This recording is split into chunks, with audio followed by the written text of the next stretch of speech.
We had a meeting once with our attorney and he drank yesterday's coffee and I told him, hey, that's yesterday's coffee. It's okay. I'm used to it. I'm like, whatever. Hello, everyone, and welcome to Strengthening Our Chapter Network, presented by CEO Rick Grimm and Jennifer Steffen, Chapter Relations Manager for NIGP. If at any time during the meeting you need tech support, just let me know in chat. During the presentation, you may submit questions in chat or unmute yourself when the floor is open. Jennifer, would you like to get us started? Sure, Rick. Do you want to kick us off here with the welcome? No, you do such a good one. I think you're great. Well, let me just say, here we are on the last day of March. It's the last day that we do the final hurrah on procurement month, and it's been a better March than last March, where we had to pivot right from the middle of the presentation to self-quarantine. And so I reflect on the work that you have done as chapter leaders in this past year. You may have been coming into the leadership, maybe as the chapter president or president-elect, or you may be the immediate past president, wherever you are in the chain. You know how difficult this year has been. And some of you are looking forward to what we refer to as your conference, and your conference went virtual as opposed to being in person, where we can do the things that we love to do in the public procurement community, like shake hands and hugs and have conversations.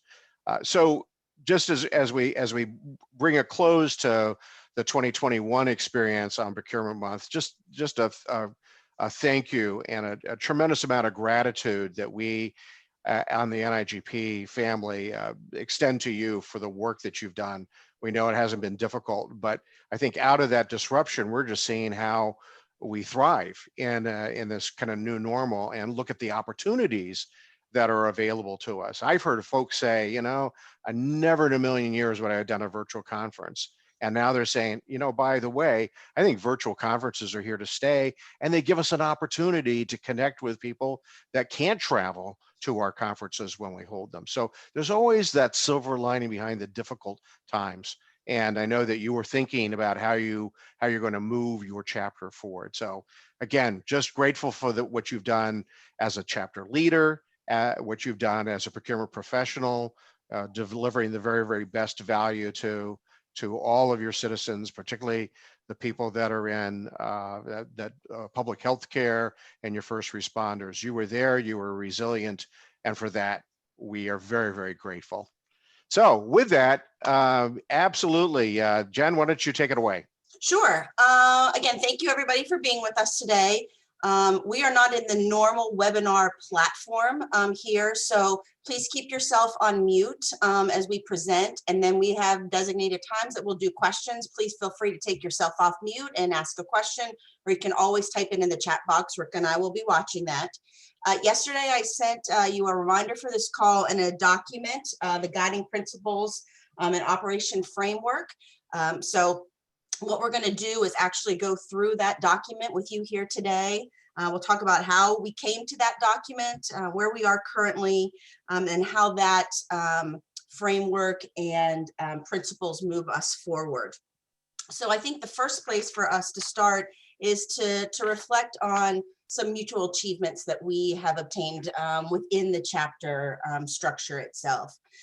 Several years ago, we did a remapping, if you will, with our governance 2.0 structure, in which we redefined our geographic boundaries for better networking of our chapters, collaboration. So within these 72 chapters, we created the 9 geographic areas that you see on your map. And I see this change has been positive in the amount of collaboration that we've seen within the areas, and even this year with SCAGCO and Illinois across these geographic lines, which has been exciting to see. So I first want to kind of just start and go in, and most of you do know who I am. It's Jennifer Steffen, the Chapter Relations Manager for 15 years now. Some of you may not know that I am 100% dedicated to the chapters and our relationships and engagement. I spend all of my time with you all. But there are other staff.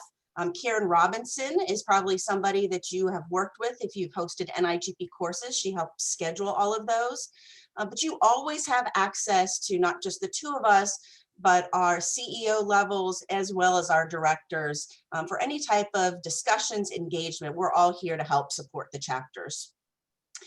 One of our main types of resources that we produce for the chapters is the resource library. And I think with the implementation of the new NIGP website, this is laid out so much easier for you all to find all these areas of resources that we have for our chapters. I will tell you, most of that is populated by you, and we encourage you to continue to give us resources for the library. This allows you as chapters to go to see what others are doing on scholarship programs. Maybe you want to define your SOPs, your position descriptions. So there's lots of information packed in that library, and it is ever changing and being updated. So it's something that is live, and new things are getting added constantly. Some of you may or may not know that we do have legal consultation that we offer to our chapters. If you get in that situation where you want some help defining what does this really mean in your bylaws, or you find yourself in a situation with a contract that you want to have a second set of eyes on, we always can facilitate that interaction with NIGP's legal counsel for our chapters as well. The next three things are really about the communications that we have from me to the chapters and for you all to each other. The first one is our leader calls. I think these are getting better and better each time we have them. This is a time within your area, chapter leaders get to discuss what's happening, what they're working on, maybe some of their struggles, asking questions. Hey, what's somebody else doing when it comes to member campaigns out there, membership recruitment campaigns. It also allows NIGP a time to share what's happening with us, due dates, things that are important that maybe you need to know. We do have our designated insight community just for chapter leaders. This is always a great place to go for that question that comes out of that board meeting is, how do we raise new funds, or how do we tier a sponsorship program? I always encourage chapter leaders to go to Insight and post that question and see what other chapters are doing. And lastly is my monthly Leaders in the Loop. This is quick, just bulleted information that is important for you all to either share with your membership, important dates for you as chapter leaders of required reporting forms, or any other tips or success stories that come through that we want to share to the chapter leaders in a timely manner each month. So I think one of the biggest things to come out of NIGP is one back, Rick. Yep. You want too It fast. double clicked on me, didn't it? There you Yeah, go. I can talk, but I can't talk that fast. I think one of the best things to come out of NIGP itself is our new content and our new education that we've really spent several years now building around. And that including the 33 competency models via our pathways, 5 certificate programs, specializations, and now that new exciting CPP certification. Just like the resource library, this is ever changing and updating. I think almost every couple months there's something new added, something new being developed. So a lot of good stuff coming out of our education department. The other thing I think that was excellent in our 2.0 governance structure, I feel this personally, I know a lot of the chapters do as well, and that's our chapter ambassador program. We have 19 ambassadors. I know several of you are on the call today, representing those 9 geographic areas, and the work that you do, not just with site visits, but helping chapters with ideas, brainstorming, those that may be struggling. You have really been a crucial part of the chapter world and our chapter family, and is this communication between NIGP, the member council, and our chapters.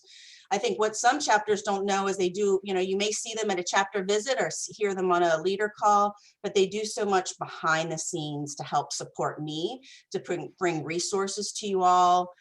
So they are a very intricate part of our chapter network. The other thing that we do offer, and I think it kind of falls on the heels here of all that education, is being able to bring that education to your chapter members. Up until this last year, it was face-to-face, and fortunately we were able to offer that virtually to your chapters. and still get that rebate, which is always a nice perk. Not only are you bringing education to your members, but you're also putting some money into your bank for your scholarship programs and things like that. One of the neat things that we saw that did happen with the virtual courses is, you normally have just within your local geographic area or even within your city of people in attendance. And we saw with the virtual courses that you could host a course and anybody in the world could attend. So it really helped with meeting those minimums and getting you to maybe even offer courses that you hadn't in the past because you were afraid of that. We also have extended that with our win-win campaign. So not only if you're hosting a course, do you get a rebate, but if your members take one of NIGP courses, you can get some of that rebate. Again, filling those banks after a year that's kind of been tough. Yes, speaking of an interesting year, I think you shared with me, Jen, that a chapter hosted a class and none of the participants were in the geographic area of the chapter. Yep. So that shows the power of virtuality, right? And the chapter received the rebate for all of those folks that are not their members. So it's a way different way of thinking about how you're delivering content out to your geographic areas. Absolutely. So last year we created, with the help of our ambassadors, a new recognition and awards program. We're really excited about these two new kind of lanes that chapters can participate in one of these evaluations and reviews. One is our Outstanding Awards, and this replaces what used to be the Chapter of the Year, which was by size. And we give 4 awards out in operations, membership, advocacy, and professional development. What's really 2 neat things about this program is there really are no size barriers for this. And last year's winners show that, in that a small, medium, large, and extra large chapter won in each one of those categories. So you can be a small membership of 70, 80 and still have a best practice and something outstanding to share. I think the other piece of this is what's so great is because it is compact and small, it's 4 pages of a submission, we're turning all of those into resources into the resource library. So yes, it's exciting to win and to get the big pop-up banner, but you're also populating best practices into our library for other chapters to share about how to put a successful reverse trade show together, or how to do a point system for a sponsor for a scholarship program. So I think that's very exciting. The other piece of this is performance seals, which is really evaluating yourself. And this is looking at the standard that NIGP has put together of what we want chapters to strive for. And filling out this application, you then are awarded one of the 4 tiers of the seal, a virtual seal of platinum, gold, bronze, and silver.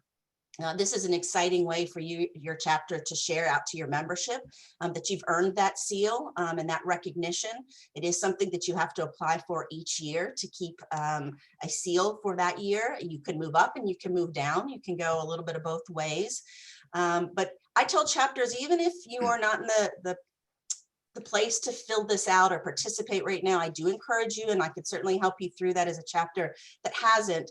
This is a great document to evaluate the programs and things that your chapter is working on. If you were to answer these questions yes or no, where would you fall short? Where are you not providing something to your membership? So it's a good checks and balances as you do a strategic plan and to kind of look for what are the areas that we need to be focusing on. It's all about continuous improvement, isn't it, Jen? Absolutely, Yeah. Absolutely. So, and that's exciting to see, is that if you, as the chapter moves up the levels to earn a new seal. So that's exciting too. So we hope to have more chapters participating in that this year. I did have somebody question, Jen, it was a rough year last year. We don't have anything great to add or to offer. You still did things. And by the way, everybody else in the chapter world had a tough year too. So don't think that you can't get evaluated because maybe you didn't have that face-to-face, but maybe you instituted monthly meetings all of a sudden virtually. That was new. So there will be a balance of that because all the chapters didn't do what they normally do in that year. And we are also excited that we are in our 8th year of Chapter Academy, which I cannot believe it's been 8 years. But like all of you, we came at that time and had to decide, are we going to go in person and do we go virtual, and do we go virtual like everything else is going virtual? So we really thought a lot about that program. And instead of this 2 or maybe 1 day intensive 4 or 5 hours, virtually. We spread this out over multiple months in which you meet twice a month for an hour and a half. And we invited 2 chapter leaders from every chapter free. We've done our first month. It was very exciting. We still are getting that small networking team breakouts. You know, it's hard sometimes in the virtual world to still have that kind of hands-on roundtable discussion feel, but I think we're doing that very successfully and excited about the topics that are really current today. We're talking about virtual fatigue. We're talking about income. You know, are you going to be able to collect dues this year? How can you offset sponsorships? So we're talking about things that are happening right now, which is very exciting.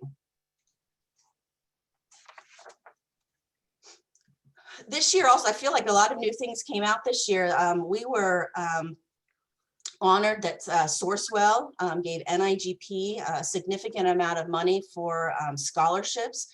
We were even more excited that we were able to offer 2 rounds of that to our chapters. And 10 of our chapters were able to offer NIGP education to up to 15 members free. We had over 30 to 40 applications come in through the 2 processes. So all the chapters are really excited about this opportunity. And we hope it's something that Sourcewell or someone else will continue to do in the future, that we could offer this education to your chapters. We still continue to offer general liability insurance at no cost. While we certainly didn't use it last year because we didn't have face-to-face meetings, which is really what that certificate of insurance is for those venues that want to prove that you have that. We still are going to continue to offer that to our chapters, and new certificates will be issued in the middle of this year. And we also last year launched a pilot program co-hosting a microsite, a chapter website with the Copper chapter. We had success with that, and we are even more excited about the NIGP's new website platform that we possibly could be hosting chapter websites.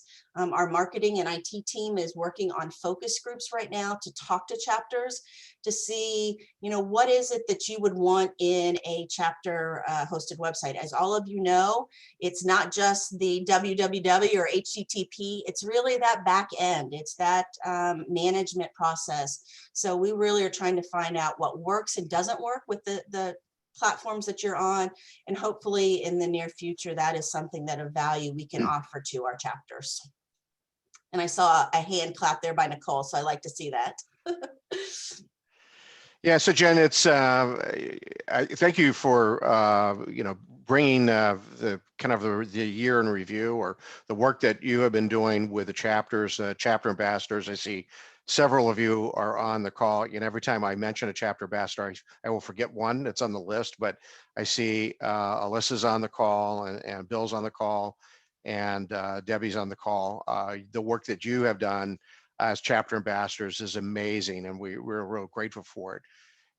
It keeps top of mind that this is really about how NIGP and its network of chapters come together to really have that mutual impact on the profession. As you see, now you're sitting at 16,000 NIGP members, and about 14,000 also have a membership in one of our chapter affiliates. So this is a very, very significant, broad-based, diverse group of individuals that look to NIGP and look to you as the NIGP chapters to be the trusted advisor in their journey in public procurement. We also know that with all of those celebrations, there are some challenges that we go through. So as it relates to this specific conversation about how do we strengthen that relationship, we realize that for many chapters, they signed an agreement in the 1990s. Some of them go back to the 1980s, and that document has not been reviewed or updated for 30 years. Hey, that's even longer than I've been CEO. You know, it's way too long. So we really want to update the chapter affiliation agreement. We also realize that there's bits and pieces, rather than having just a single chapter agreement. Again, it's old. We've added and deleted some policies and practices. We'll get this all under the same tent into a single document. We also realize that several of our chapter affiliates haven't taken advantage of the programs that Jen just walked through, whether it's education or it's the performance seals. How do we encourage all of our chapter affiliates to take advantage of those? And then how do we actually work on mutual branding, mutual marketing? If I go out and I am mentioning the value of professional development, that should scale through to the chapter network as well. And then what are we doing to really minimize the risk and exposures that we have both as chapters and as the organization? So a couple of pieces of information that I think are kind of stark. They kind of tell us the direction that we need to go into. So we realize that 40% of our chapters have never really hosted an NIGP educational program. And some of you have done exceptionally well and have really, benefited from the rebates that Jen talked about earlier. We issued close to $175,000 in chapter rebates in 2019 because of the work you do. So we have some chapters that haven't been able to connect on that. We want to improve that statistic. We realize that also about 55% of chapter members also have membership in the Institute, but that means 45% that are not connected to NIGP. And so they think that they're a chapter member. We have countless conversations with folks who go to register for a webinar or for a forum and say, why am I paying a different rate? I'm a member of NIGP. And so we have to remind them, yeah, they're a member of a chapter, but they're not a member of the Institute. And that does get confusing in terms of member benefits. Now, we're not suggesting that all chapter members must be members of the Institute, but if we do kind of a shared branding and marketing exercise, we can begin to improve those numbers a little bit. And that relates to this third one, with 54% of our chapters are not identified as NIGP chapters, either utilizing the acronym NIGP or the name of the organization or the NIGP logo into your own chapter logos. And a real stark reality is that 86% of our chapters are not incorporated, which really heightens the risk and the liability. So we look at these equity challenges. This is really the direction of the chapter affiliation agreement, which is really to create a more intentional relationship and strengthen the relationship that NIGP has with its network of 72 chapters. So it really is to make that relationship much more intentional by bringing it, as I mentioned, into an executable document that really has two components. You recall back, and it's probably now been 2015, 2016, where NIGP created the values and guiding principles of public procurement. The guiding principles and alliance in this document serves the same purpose, to really create some grounding on why the relationship is so important. And we'll walk you through that. And then a second part is that operating framework, which is more detailed in terms of the actions and the expectations, and more than likely to be modifiable from time to time, whereas your guiding principles really are the kind of, as I said, the kind of the foundation, the anchor for the work we do. We'd also know that in terms of NIGP governing board's commitment to you and the chapter arrangement, that they have embedded one of the three goals, strategic goals for the next 3 years, is that strengthening of the chapter relationship by doing things like a comprehensive chapter needs assessment and doing a chapter focused communication strategy. So these are ways in which the governing board and staff are really committed to much more intentional relationship. So how did we get to this point?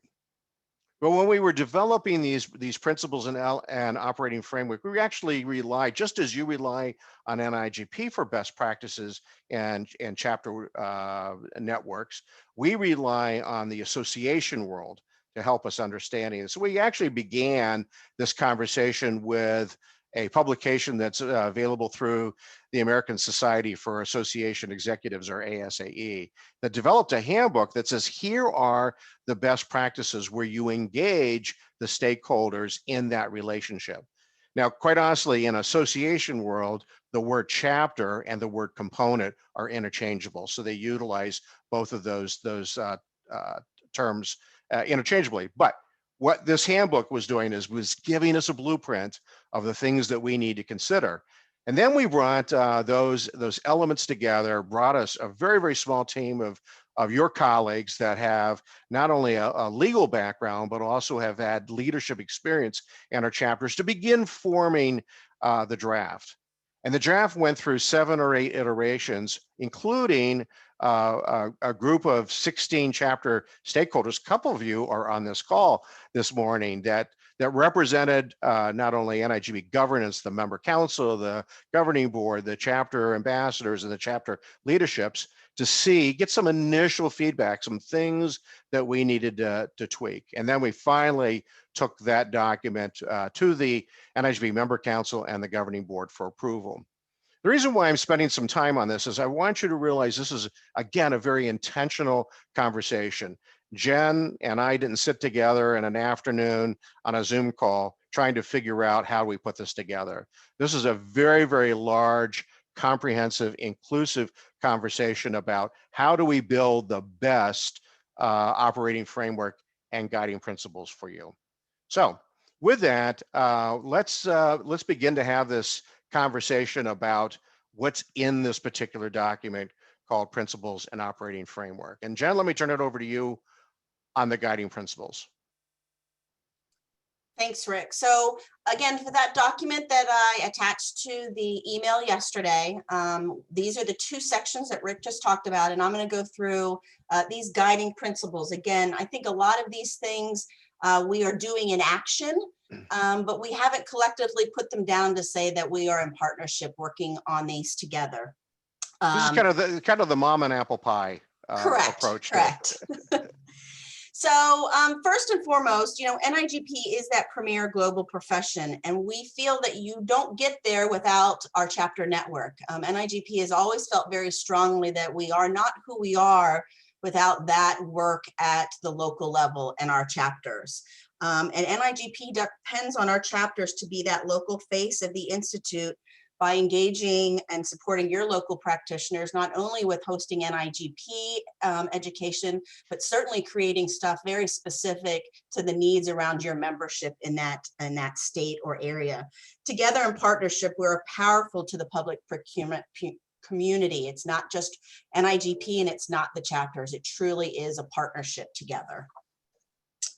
NIGP really is a national brand, and say again that our chapters are that local feel of whether you are a state, whether you are Florida with multiple chapters, you really are the grassroots of NIGP in your geographic areas.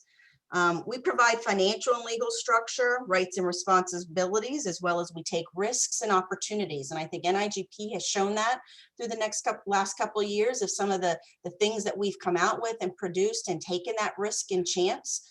And you all have done that as well in this last year in which you've pivoted, in which, to Rick's point, did you ever think you'd host a virtual conference? But you did take that risk, you took that chance. And it has paid off for many of the chapters. Chapters are separately incorporated, and I'm going to pause there because some of you might say, well, are we not? And that's something that we're going to certainly work on. And it's going to be important that we have that for that risk that Rick talked about, and he'll talk about it again in a little bit. You follow governance practices, integrity and reporting practices, such as your IRS 994 forms and your fiduciary responsibilities to your board and to your membership. Rick just mentioned this, and I said this in all the calls. If I was in a classroom, I'd ask everybody to raise their hand, or if anybody wants to type quicker than I come out with them, is that we did create those 6 values and guiding principles of public procurement. If anybody knows one, I'm going to pause for 1 second to type in there. If anybody can remember them, Rick is like jumping. He's going to be that guy in the classroom. Yeah, it's funny. Yeah, I see Debbie's picture here. I participated in a chapter program last week in the Southeast Texas chapter, and they were doing this question and answer. It was really, really cool. And I cannot believe how fast Texans can type. It was just amazing. Oh, you look go. at Hazel go. Oh, She just got excellent, them Hazel. all. Love it, love it. So yes, they are accountability, ethics, impartiality, professionalism, service, and transparency, as well as subscribing to diversity and inclusion by valuing your board, your members, and respecting individual strengths, viewpoints, and contributions. And I know this always can be a tough one. I'm sure you've all sat around a board table and not have had the same opinions of things and have to come to consensus, but certainly take into account other people's ideas, thoughts, and what value they bring to the table. We believe that all chapters are to be treated fairly and have equal access to NIGP and our resources.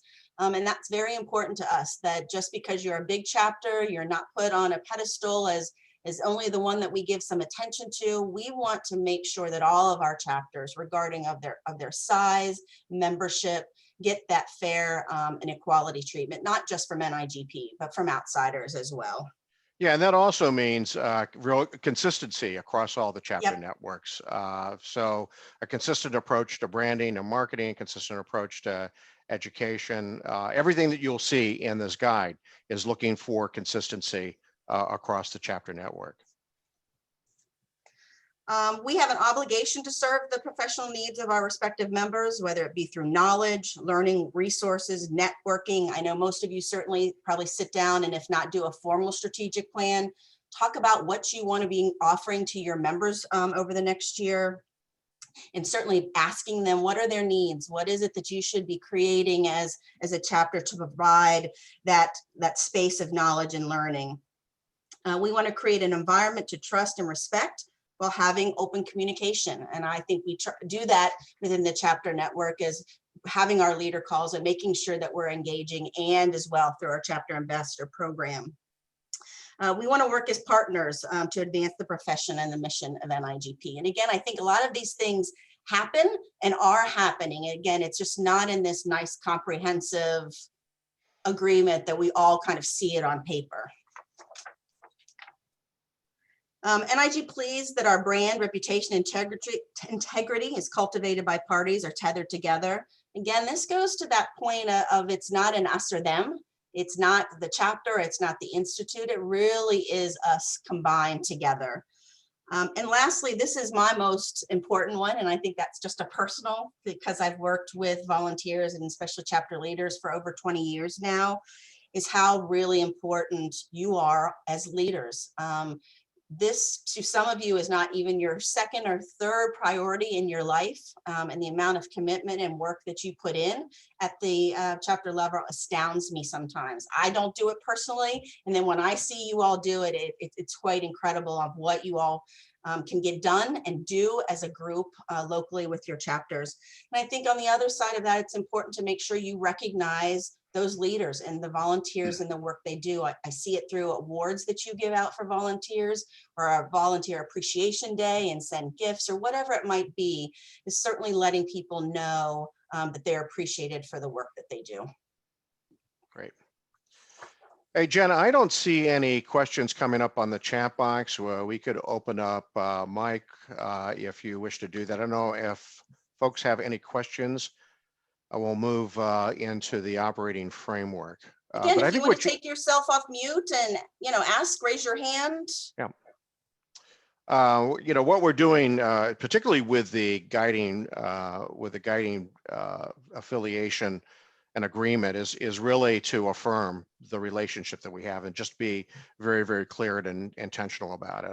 I don't see any of those issues to be counter to what we've ever been doing in the relationship, but it's nice to be able to point to a single document. And part of it is accountability too. So if you find that at any time Jen or I or any members of the team or the governing board or the member council are not aligning with those guiding principles, it's really important to hold us accountable to it, because we absolutely believe this is what the relationship looks like. Okay, Jen, I don't see anything right now. Let's go forward and talk about the operating framework. Now, I'm going to break this into 3 areas. I'm going to talk about the 4 key revisions that you'll see in the operating framework. And then second group is really some policies and practices that have been in place, but we're providing some clarity on it. And then the third group, which is actually the largest group, is just a continuation of policies and practices that have been in other documents and now have been consolidated into this document. Remember, one of our goals is to take everything that's surrounding this relationship and place it in all in the same document. So let me start with the 4 key revisions to the operating framework.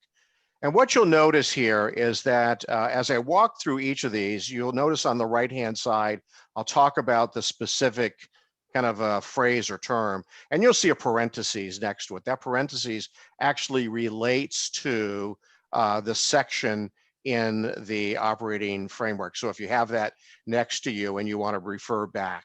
Now I'm going to skip around because they don't go into sequence. It's not 1, 2, 3, 4 are the 4 key areas.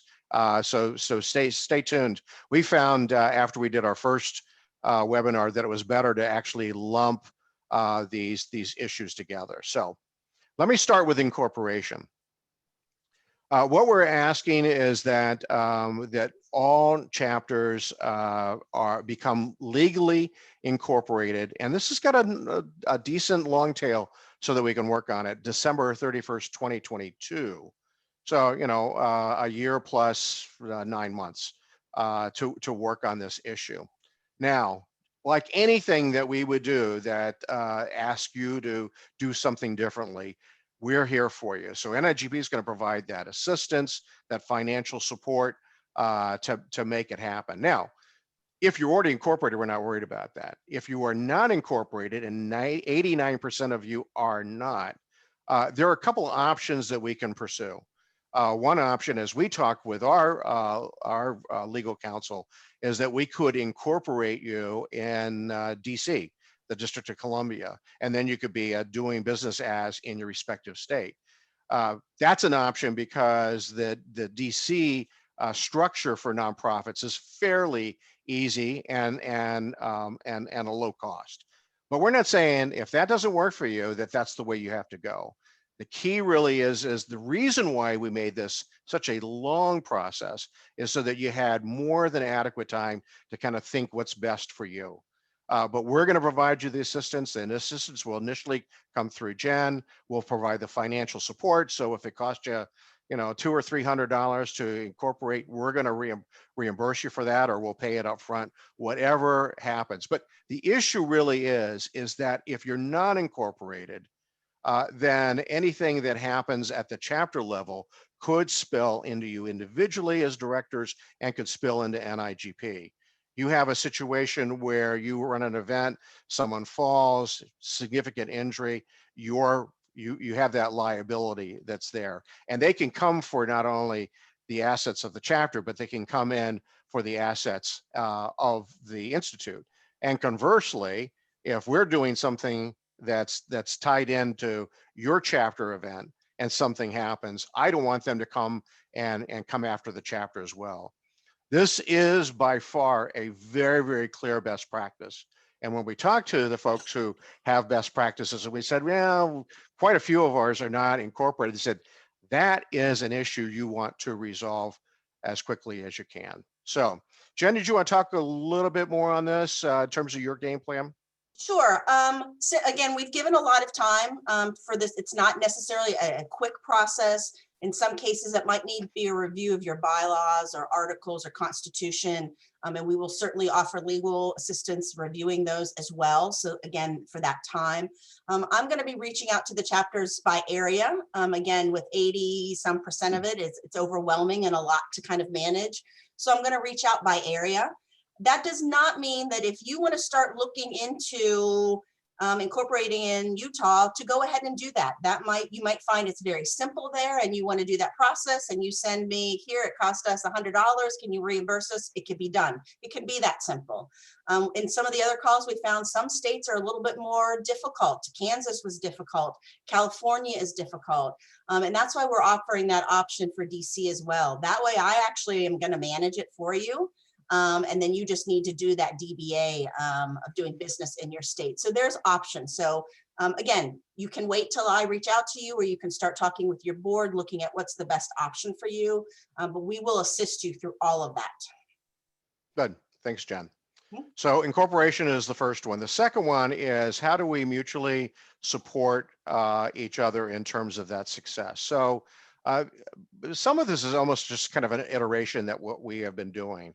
But to really clear that our resources are designed to help you with that very, very positive impact on the profession. And what we want to do is to be a little bit more intentional about how we support you. So we're saying that in this agreement on the 22nd item, that every 3 years, and it's not going to be prescriptive. It has to be the July of 2021 or whatever the case. But every 3 years, we want to bring the parties together. The parties are you as the chapter leaders, Jen as part of NIGP staff. If I can be a good contributor, I'll be in there as well. It might be Todd or Fred or individuals that have supported you on the staff level. And then the chapter ambassadors who have been the glue for making this relationship work. We want to bring that crew together about every 3 years to kind of meet and have a conversation. What are your strategies and goals that are going to benefit you and your membership? And how do we on the NIGP side really support you by shoring up the resources you need in order to be successful? And then once we've identified what those mutually agreed strategies are, then we'll work with you on a periodic basis just to kind of assess how we're doing. If one of your goals is to increase membership, and the reasons, the rationale that you're going to do to increase membership are, these 3 points, like maybe some marketing or branding. Then we want to check back a year out. How are we doing on assessing those goals? This is not a situation where we're going to hold you accountable and say, wait a minute, you said the goals are A, B, and C, and you're missing it, and therefore we're going to revoke your charter. It is not about that. It is about being very intentional about what this relationship is all about. How do we identify those strategies, and how do we work together to achieve those strategies so that you're successful for your members? So that's that second one that's on mutual support and success.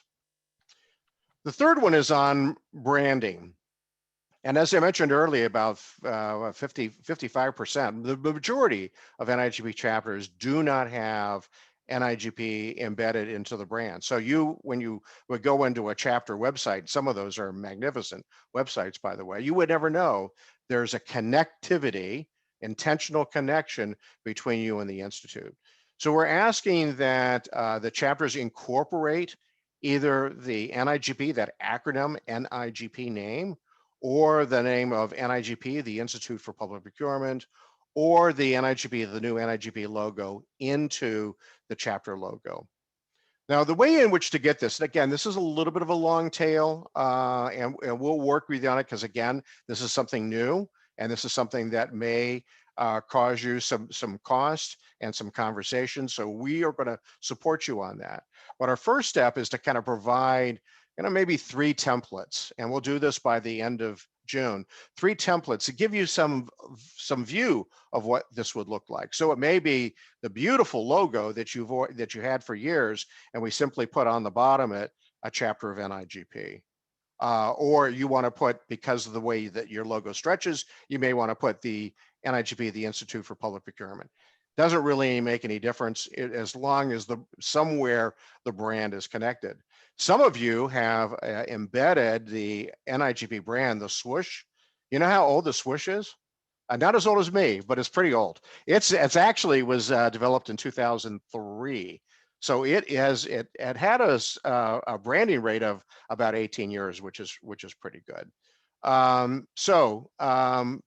That will be the templates, and then giving you 3 months as a chapter to identify what's really the best option for you, and then we'll work to finalize the artwork, and then we ask that you begin to utilize that new artwork by the end of this year, beginning of 2022. Just as incorporation, we are going to offer branding and technical assistance if you desire to do that. Matter of fact, you may say this is a golden opportunity. We've looked at our brand, our logo. We think it's pretty tired. We'd like something new and creative and really forward thinking. Can you help us with that? Yeah, we're going to be there for you on that as well. So it could be something as minimal as just adding chapter of NIGP. It could be something much more transformational in terms of the look that you want to do. Do you want to mention anything more on that? Steph? No, Rick, I just Jen? want to answer a question that did Mhm. pop up. And this is going to be very unique and specific to each chapter. And I think it was Kaliska that asked this, and I think she's in Washington State. It's going to be very specific to what your chapter is, a logo is already. So it might be that you're going to put, she has in here, between the two, their logo and our logo, chapter of.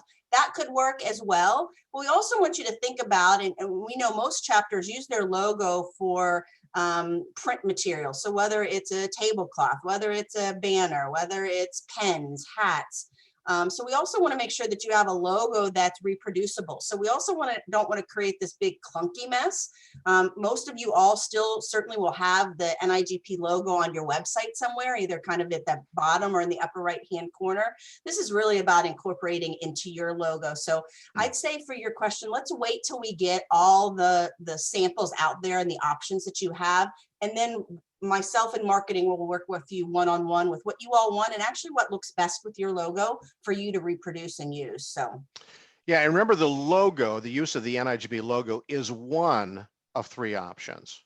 If you don't want to use the logo, some of you have, but if you don't want to embed the logo into your existing chapter logo, you don't have to do that. But somewhere, one of 3 options, right? You're incorporating the acronym, you're incorporating the full name, or you're incorporating the logo. What is best for you? And as you look at your own logos, you can kind of think what is probably the easiest to create that brand identification, right? and by the way, for that, no matter which version you choose, even if you could choose what we're kind of calling it a tagline that you would add under, a lot of you have kind of almost a circle or oval type image. If you just were adding chapter of NIGP, our marketing department and designer can do that for you. You don't have to pay for that to go out to a third party. You certainly can if you want to add that yourselves. But we also are offering that you don't have to pay out of pocket, that you can send us your logo. In most cases, we have your logos. Tell us which form you like, and we can make that change for you with it, no cost. Right. A couple other things related to the branding. Jen, you had mentioned about collateral materials. So again, we're really looking at January 22 to implement this. Hey, listen, if you have existing collateral materials, the pens, shirts, hats, that you haven't been able to go through that inventory and you have inventory through 2020, that's fine. We're just saying that as that inventory ends, the shirts and pens ends, and you're now developing new collateral materials, let's use this new branding that you created effective January 1st of 2022. Now, if NIGP revises its logo, like I said, we had the swoosh for 17, 18 years. There will be probably another 17, 18 years before it gets redone again. But if we change it on the NIGP side, we're just asking that the chapter also make those updates. And then rights of approval, and this is fairly normal in a branding exercise. If a chapter is executing an agreement that requires the use of the NIGP brand, NIGP has that prior approval rights. Now, this does not apply to things like sponsorships or program operations or goods or services. So for example, we get back to the new normal, right? And you're going to run a conference and you have a list of sponsors that are going to be on a banner or whatever the case may be. You don't need to come to us and say, hey, can we include this in a sponsorship? No, but it's kind of those agreements that you have where you actually would encourage you to come and talk to NIGP first so we can do a rights of approval. So that's the first 3, and then the last one is about affiliation. So we believe that the reason why we charter chapters is to create that intentional relationship. at a regional or local level, to connect the brands, to connect the reputation, to connect the resources. So chapters are not given that opportunity to execute affiliation agreements with other procurement, contracting, supply management associations, when such agreements include the NIGP or the chapter brand, which most of them do. So those formal agreements that relate to associations. I mentioned that only because in our second webinar, someone says, well, we have a relationship with a local university to develop a pathway for students to come into the profession. That's not what we're talking about. We're talking about specifically with other associations. And Jen, that's the four main areas that are different than what we had in the original agreement. So let me move. Can I just bring up one thing? Someone asked a question to me privately, and I think it's a good to make note to everybody when it talks about incorporations. Each state is going to be a little bit different. Some are going to require annual.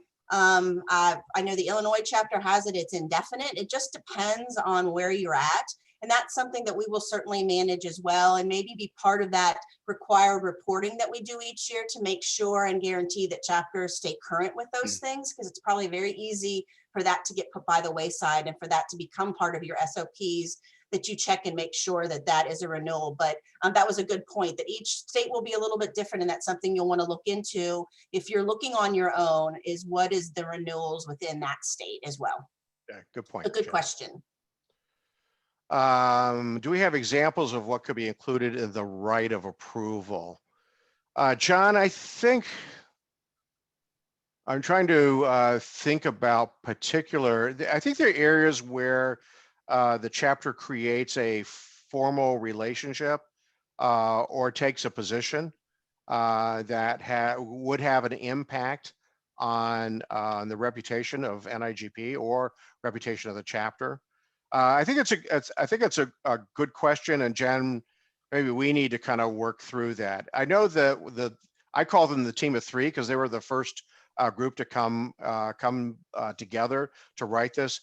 They were specifically addressing issues that a relationship could damage the brand of the chapter and of NIGP. Let's just say, for example, something a tie in. Again, this seems to be absurd, but I think that's the reason why it's in it, is that the chapter would tie in into a resolution that would be anti the work that we do in public procurement and contracting, or the values of the public sector, or would get involved very deeply into a political campaign, which is, as you know, we don't want to do as a professional society. And they use those specific examples. But Jen, I think we probably need to get a little bit more clarity on it. The easiest thing is to say, hey, we're thinking about doing this. Does this fall into that area? So it's easier for us to say, no, that's not what it is. So, but I thank you for mentioning that. Okay. So let me go to the second area, which is really those areas that are current practices. We just want to kind of clarify what it means within the operating framework. Again, remember, purpose of the operating framework is to get everything under a single umbrella and to provide as much detail as possible. So the first one is on governing documents. So now if you find that your existing bylaws or articles have to be modified because of this framework, we want to give you that additional time, and we're suggesting about 12 months. So as you work through your own articles and say, wait a minute, now we have a conflict with this framework, let's work through those changes in your articles, or probably more likely bylaws, and probably not either. But if in fact you experience it, let's give you additional time to kind of work those issues through. In the area of mutual activities and mutual support, this deals with particularly the issues of education. So you should be relying on NIGP to kind of do the research, to do the discovery, to develop the content as we have done in Pathways, and to make those opportunities available to you to sponsor. And then we're strongly encouraging, there's nothing in this language that says if you're going to be an NIGP chapter, you must do educational programs. I am personally aware that that a couple chapters in kind of the same geographic area, they have kind of split this up. So the chapter does education and professional development, and the other chapter does certification prep. So that's fine. We just want to make sure that we are encouraging you to look at those NIGP produced educational programs and to codify in the agreement that we're sharing a percentage of those gross revenues with you based on where we are with the budget. Now we also, and this is standard, but we just want to be very clear on that, that we encourage you to create your own offerings that are really tailored to the specific nuances of your community. So if you're Eric in the Pacific Northwest, you may want to develop a specific program that helps procurement professionals understand the nuances of regulations or things that are really important in the Pacific Northwest. We encourage you to do that because that's an extension of the education. And we encourage you to seek other providers. It doesn't have to be NIGP to create that content in your members of best interest. It could be another association that's in the public procurement space. It could be a college or university. It could be a partnership that you create with the local ISM chapter. We really want to make sure that you take advantage of those, because again, one of our critical values that we offer to our members is that ability to grow the profession and provide that professional development. In the areas of mutual activities and mutual support, it's all about how we schedule those events, how NIGP produced events. We hope that you would promote those events as well.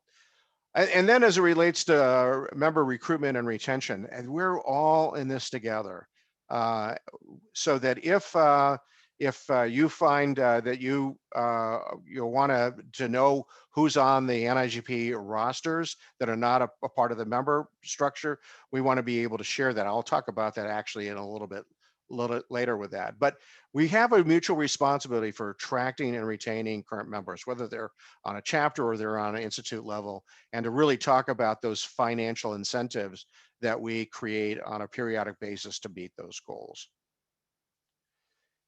In our relationship and our commitment to our chapters, we have actually outlined, which has not been in a single document, they're just kind of grown over time, all of the issues that Jen talked about earlier in this program, about dedicating staff, about providing consultative services, about providing educational programs, supporting ongoing leadership development, like on the Chapter Academy, the resource guide, and that chapter ambassador network, which has never been codified in the agreements. So that's very, very clear about the intentional relationship we have. In addition, it's talking about the conference calls, the awards programs, the performance standard seals, the general liability insurance, an option for group exemption, and that financial administrative support. We want to make sure that it's clearly articulated in this document that really connects us together in an agreement. As it relates to licensing and intellectual property rights, let's talk about member records, because I mentioned that briefly. We are certainly in a position with any of our chapters to approach us and say, listen, can you give me an NIGP roster of NIGP members in the state of Arizona? Because we're a little concerned that maybe some people are members of NIGP, but they're not members of the chapters that are in Arizona, the Capital chapter and then the Copper chapter. So yeah, we want to be able to share that information because we share that mutual success. All we're saying in this area is that, you know, if we're sharing that, that you keep that information confidential and you don't disseminate it to a third party. But some of you may not be aware that we will do that. You can call us and say, hey, listen, we just want to make sure that we got all bases covered. And we'll be more than happy to work with you on that. And then if there's, for some reason, there's a chapter revocation or there's a termination, the rights to use the IP are terminated, but you have that still that obligation to protect NIGP's IP. As it relates to membership, just to clarify once again, that relationship, a membership is not automatic. So you have to be a member of NIGP to get NIGP benefits. You have to be a member of the chapter in order to receive those chapter benefits, and those are not mutually inclusive. So just to clarify how those membership rights again. And again, we're not saying every NIGP chapter member has to be a member of the Institute. We'd love that, but we know that that's not realistic. And then, and this has not been codified, so we wanted to make sure it was in this document that the chapter president, the chapter vice president, either the secretary or the treasurer holds membership in NIGP. And that takes us to the second area, finishing the second area, a kind of a clarification. So again, I'm going to pause. Beth, I see if agreements with other associations do not include branding and logos, are we cleared to include those relationships? Well, I think the issue is that the branding exercise is actually going to, the branding that we're looking to happen in 2021 will eventually impact that as well. So we do need to talk specifically to your group about what are we doing with the, just make sure I'm reading the question correctly. Oh, I'm sorry, that's why, because it's slid. I'm reading two emails. So the one, Beth will talk about the association issue and the affiliations. And then I see for Veronica in Texas, what's the feeling on having the chapter sponsor the NIGP memberships? Yeah, we have actually seen those Yeah, I was just situations about to happen from say, time yes. to time. Yep. And I'm not against that. I think that, sometimes, we understand for many reasons why individuals can't pay or can't cover for NIGP membership. It comes out of their pocket. Their agency doesn't cover that. And I've seen chapters that feel if they get somebody in that they want to keep in a leadership role in a position, that they'll cover their NIGP membership for the year to keep that volunteer. So I have seen that happen. Okay, let me move to the third area. This I'm going to go through like a windstorm because these are just sections that are already in the operating framework or in other documents instead of a continuation. So again, this just affirms these issues are still valid. And again, look at those numbers on the right-hand side in the paren, because that's the area. I think there's 41 sections within the operating framework. So again, legal structure, NIGP being incorporated as a 501c3 in the state of Wisconsin. The governing board sets our policies. This is not a joint venture. We don't have the rights to obligate or bind each other. That was in the existing agreement. In terms of, again, that legal structure, you have complete power control over your assets and liabilities. Financial obligations to either one are not inferred or implied, and that the chapter board has full accountability to establish and enforce those practices, and chapters remain in good standing with not only the tax status, but also its corporate status. As it relates to the charter, that NIGP is granting the charter, approves the charter and the articles of incorporation and bylaws. And if you have a change in those bylaws, let NIGP also look at those, and that's actually on a later slide. But to mention, it's not just the initiation of the charter, but it's the continuation. And then that NIGP, a little bit different than what you find in other associations, and it's a non-exclusive territory. So almost all of our chapters, I'm thinking, Jenna, I can't think of one that is not tied to a geographic area. The Virginia Association, the chapter in Utah. So you are identifying a territory, but it's not exclusive. And that's specifically because some of you kind of overlap geographically with each other. And we want to emphasize in here that when it's possible, we want to give you prior notice that another potential chapter wishes to create a new chapter within your existing area. a good example that we had, gee, Jen, I'm so old now, I can't remember how many years ago it was, but we have 5 or 6 years ago. By the way, I still have the coffee mug. So that's really how I keep on mind. When did that guy get chartered? But this is the Central Ohio chapter, basically statewide chapter, but centered in the middle of the state in Columbus, Ohio. And they had colleagues that were up in the northeastern area and kind of the greater Cleveland area that were driving 2 and 3 hours one way to get to a chapter meeting. And they said, well, we really like to create something in Cleveland. And what the co-op chapter said is, hey, that's great. We will kind of be your host, what do they call it? They called it a branch, Jen, didn't they? Called it a branch, yep. Yeah, so they became a branch and gave them the tools that were so critical when you're first starting out. Like, how do I create bylaws and articles of incorporation? How do I incorporate? How do I get branding? How do I get officers to join up and be on the first part?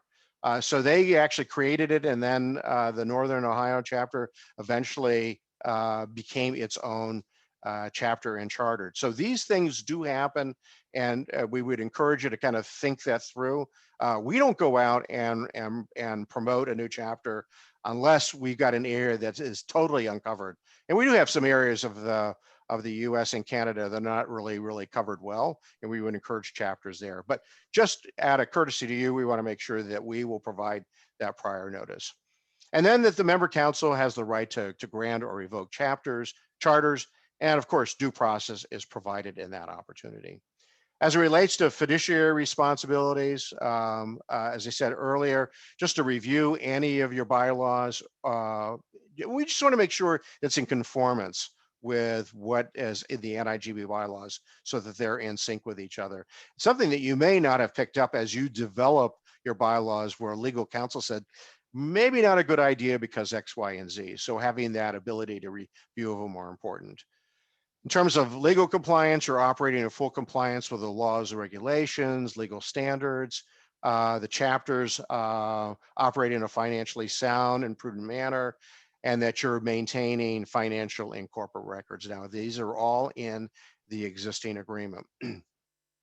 As you know, if you've done any work in public procurement, you know the importance of talking about IP and licensure. Licensing, this has always been an area. There are NIGP grants to you the use of the NIGP name, logo, and marks, and you grant to us the use of your name, logo, and marks, and that you do retain that sole and exclusive right to those intellectual property and those marks as well. As it relates to reporting, submitting on a timely basis, and then completing the annual reporting forms within 60 days. Again, this is just a continuation of the status quo. And some miscellaneous areas about indemnification. This is where we really know about indemnification in public procurement, about holding each other harmless, how disputes are handled, what laws govern legal matters, and then NIGP having the right to suspend or revoke chapter charter for non-compliance. What does due process look like? And then an appeal process. If the member council makes a decision on revocation, you have an appeal back to the NIGP governing board, whose decision is final. And then wrap it up with the effective date. The idea really here is to have the two parties sign. Whoever is the last party that signs, that's the effective date. And this agreement is evergreen. It really doesn't end unless it gets mutually modified by both parties or mutually terminated in your best interest. So it has a beginning, but it doesn't have an end. It constitutes all of the relationship, the agreements that we have. So it incorporates all prior agreements. Amendments are done in writing, obviously, and then the waivers must be specific to an instance and then provided in writing. And then severability, which has also been there, since the day one. All provisions are severable. So kind of some legal terms. So again, I went through that very fast, not to make you speed read, but just so you can go look at those particular areas. So Jen, let's talk about execution and important target dates. Okay. Thanks, Rick. So next what's going to happen is I'm actually finalizing a Leaders in the Loop right now, which will provide the recording and the PowerPoint. I know everybody would like to take this PowerPoint back to their board to review. It's too large to email, so it's all going to be put into our webinar section of the resource library. So I will follow up with that. Tomorrow, each of you will get your own agreement with your chapter name in it. So I will email those to your 4 top leaders. They'll go out tomorrow. And then we would need those signed back by June 30th. And then I will sign those and send back to you. June 30th is also the other date in which we will provide and come out to you all with the options for the branding logos of what you may want to incorporate within your chapter. You have several months for your chapter to talk about it, talk with your board. If it's something you want to do within your membership, that's all up to you. But by September 30th, you let us know what that is. And then we work with you in the chapters to get that logo design done so you can start using that January of 2022. And then I will begin rolling out probably mid next month the incorporation. And we'll start that process again. I'm gonna do it by area so we can control it a little bit more and manage it. So our legal counsel can also have time, and we have time to. I have time to work with the chapters one-on-one, and then that completion will be December 31st of 2022. Right. And I want to emphasize, because again, I did your work many years ago, where deadlines were absolutely essential, like bid openings at 2 o'clock on X date. These are target dates. So if you find that you're getting halfway through there and you just need more time, you pick up the call with Jen. Don't talk to me because I'm a pain in the butt. But Jen is a very open. No, please feel free to talk to me too. It's all about creating the intentional relationship. I'm less concerned about target dates, but if we don't have a target date, we don't know when we need to get work done. So you could start, this afternoon or the next couple of weeks, or you could wait until these timelines come up. But we will get those agreements out to you tomorrow. No joke.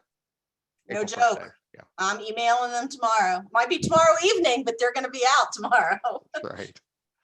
Okay, Jen, let's wrap it up. Sure. I also encourage you all is that once you, the email comes out with the recording and PowerPoint is for you to sit as a board. Maybe only one of you have been able to attend any of these 3 webinars. I'd listen to it together, read through the document as well as the slides, and let Rick and I know if there is something very specific. I think we got one here really good about an example of a right of approval. If you have questions about what does this mean, clarify, can you give us an example? Shoot Rick or I an email, because those are the things that are good for us to know to share. Or if you want us to spend some more time talking about some things, we certainly can do that one-on-one with chapters as well. Does anybody have any comments, thoughts, questions? It's been a quiet group. We haven't heard any voices the last hour. Anybody want to say anything, chat anything up? I'm still going to have a quiet group. Yeah, that's fine. That's fine. Sometimes we overprocess things and go, well, I need to sit down and look at the document. Then that's when the questions are going to come up. Yep. We did want this opportunity just to kind of walk through why changes were made and how they kind of fall in those 3 categories of significant changes, clarification, and then some consistency on it. So it's all about strengthening this relationship, which is absolutely essential. I just yesterday, and Jen and I think I may have sent it to you, there was a study that was done across associations. And associations, some parent associations are really struggling with what this relationship between chapters and the national office is. And I'm going, gosh, we're not struggling with the importance of this relationship. We are so far above this, but we do struggle sometime about being more intentional. I think we put a lot of resources out there, but maybe they're the wrong resources for you. So being very, very clear about seeing this as a win-win relationship between the chapters and the Institute is absolutely essential. And that's why I think we're at a really good point to be able to define what these agreements look like and what the expectations are. So you know how to reach us, you know how to reach Jen, you know how to reach me. By all means, let us know. One final question coming on a chapter. I think a couple of you are formed as a 501c6. That's fine.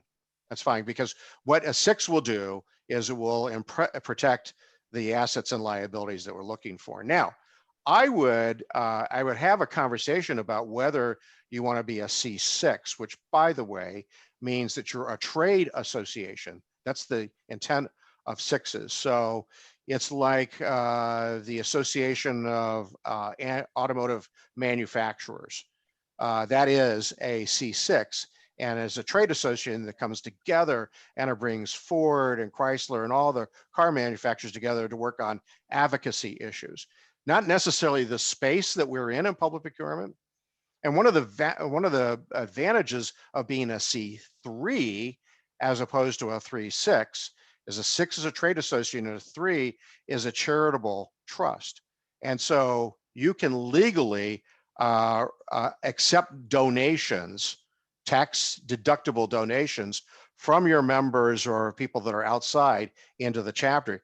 You technically cannot do that in a C6. So there are some advantages of a 6 and a 3.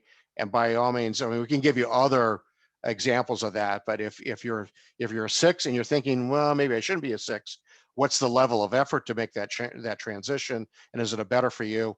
Let's have that conversation, because every situation is just a little unique. So thanks again Good for being question, though. part of this conversation. We just are thrilled about that ability to strengthen this chapter network today into 2021, 22, and the work that we do in public procurement. Thanks again, and hope you have a great day, great week. I know for several of us that have a kind of a passion, this is a special week and a special weekend in our faiths. And so if that is you, we do wish you the very, very best of this important holiday. Shalom. Thanks, everybody. We'll be in touch soon. Okay, bye.